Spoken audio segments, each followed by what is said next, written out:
As the prime voice of the Geneva business community, the Chamber is delighted to welcome today on its premises the House of Economy for state-of-the-art, top-notch speakers to address the key challenges posed by today's protectionist environment.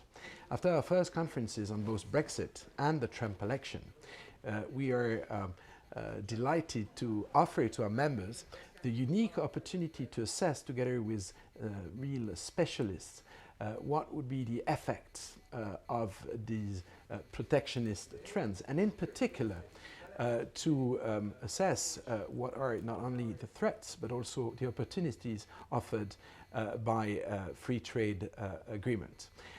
In today's complex, globalized world, it is our duty as a Chamber of Commerce to try and address these challenges, and again to offer to our members direct, pragmatic views on how they can more efficiently conduct their business and, at the end of the day, gain some market shares. So, welcome to our speakers, welcome to our members to the House of Economy, and we're delighted to have you today and to pave the avenue of tomorrow's economic world.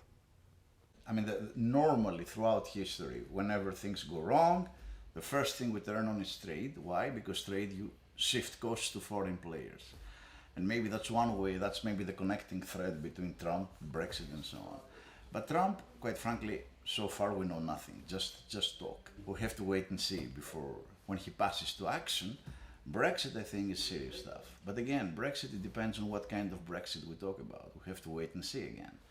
I'm not a big fan of what happened in the UK, because I think with all its problems, the European Union is a positive step.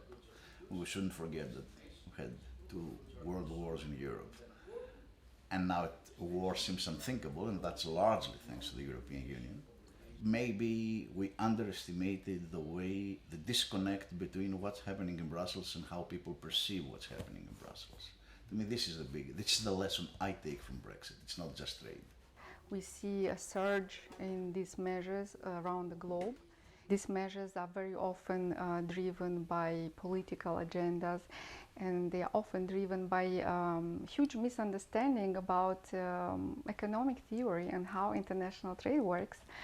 As a result, business has to suffer and the consumer has to suffer, because consumer will pay higher prices and the business will have to face many hurdles when they do business abroad. Now, where do we see these problems coming from? Primarily and chiefly, this is linked to the United States of America and Donald Trump administration and the policy they want to build on international trade. And another sign of more immediate alarm is posed by Brexit and unknown terms which UK will have with the European Union. Now, all these countries I mentioned, they are key players for the Swiss economy, for the Swiss traders. So today we try to enlighten the business on what that cost is going to be, what kind of measures they should expect, and how to deal with those measures. The purpose of today's conference is to speak about how companies can face the new protectionist trends that we are facing today in today's world, with the new governments that have shown certain nationalistic tendencies.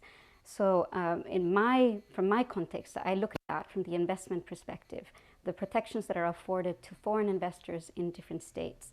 So the way that I have tried today to address this issue is to show companies how they are already protected by a series of investment agreements between different states, and how they can make use of these investment agreements, which are in fact treaties between different states, and use those remedies to counter protectionist measures that may affect their investments. In particular, what I'm going to be talking about is how to face discriminatory measures that might affect the investments of these companies in the different states. I think that the strategy has to be tailor-made by the company, by each company. So we cannot find one single strategy that would apply to everyone.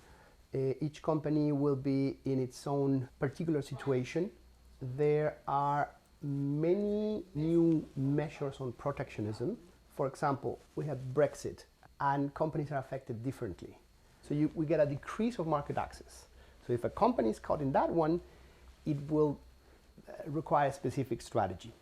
If a company, however, is trying to get a market access to the UK and it's in a different country, then maybe there is a good opportunity for that company to increase the market access by trying to negotiate new agreements with the UK. You get also many opportunities which are not necessarily related to international trade agreement, but it could be a strategy from the company on how to overcome the trade barrier.